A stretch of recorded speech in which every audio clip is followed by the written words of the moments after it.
ალექსანდრე ფლემინგი იყო შოტლანდიელი ბაქტერიოლოგი, რომელიც ისტორიაში შევიდა, როგორც პირველი ადამიანი, რომელმაც გამოიგონა ანტიბიოტიკი. მისი აღმოჩენა გარდამტეხი იყო მედიცინაში და გადაარჩინა მილიონობით ადამიანის სიცოცხლე. მისი კვლევა საფუძვლად დაედო თანამედროვე მედიცინას და პათოგენური ბაქტერიების წინააღმდეგ ბრძოლას. მე-20 საუკუნის დასაწყისში, როდესაც ალექსანდრე ფლემინგმა დაიწყო თავისი კვლევები, ბაქტერიული ინფექციებისგან უამრავი ადამიანი იღუპებოდა. ამ დროს არ არსებობდა ეფექტური მკურნალობა. ფლემინგმა დაისახა მიზნად, რომ ეპოვა საშუალება, რომელიც დაეხმარებოდა ადამიანებს სახიფათო ინფექციების დამარცხებაში. 1928 წელს ფლემინგის აღმოჩენა მოხდა სრულიად შემთხვევით. ერთ დღეს ლონდონის ჰოსპიტალში, როდესაც ფლემინგმა ბაქტერიული კულტურები შეამოწმა, შენიშნა, რომ ერთი მინიატურული სოკო, რომელიც შემთხვევით მოხდა საცდელ მასალაში, ხელს უშლიდა ბაქტერიების ზრდას. მან გააცნობიერა, რომ ეს სოკო შეიცავდა ისეთ ნივთიერებას, რომელიც ანადგურებდა ბაქტერიებს. ფლემინგმა ამ ნივთიერებას უწოდა პენიცილინი. პენიცილინის აღმოჩენა გარდამტეხი მომენტი იყო, მაგრამ მისი გამოყენება იმ დროისთვის რთული იყო.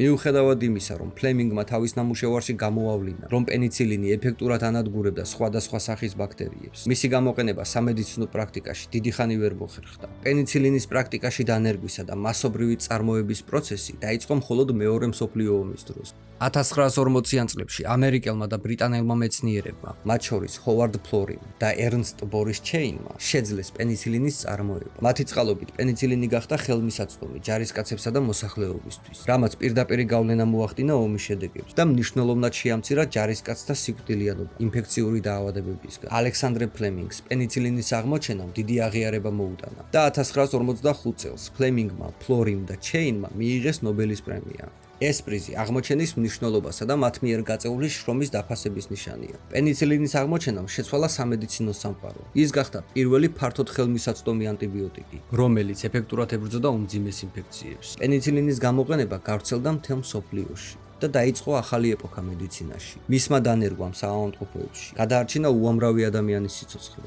ალექსანდრე ფლემინგი გარდაიცვალა 1955 წელს. ის ისტორიაში შევიდა როგორც ადამიანი, რომლის აღმოჩენამაც გადაარჩინა მილიონობით სიცოცხლე. პენიცილინი არ იყო მხოლოდ პირველი ანტიბიოტიკი. ის იყო საფუძველი და პირველი ნაბიჯი ბაქტერიებისა და სხვა ინფექციების წინააღმდეგ ბრძოლაში. ასე ერთმა ადამიანმა თავისი აღმოჩენით მილიონობით სიცოცხლე გადაარჩინა.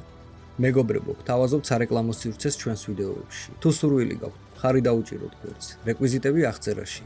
თქვენი მხარდაჭერა დიდ мотивაციას მოგცემს ამ საქმის გაგრძელებაში. გამოიწერე არხი და დაელოდე შემდეგ ვიდეოს.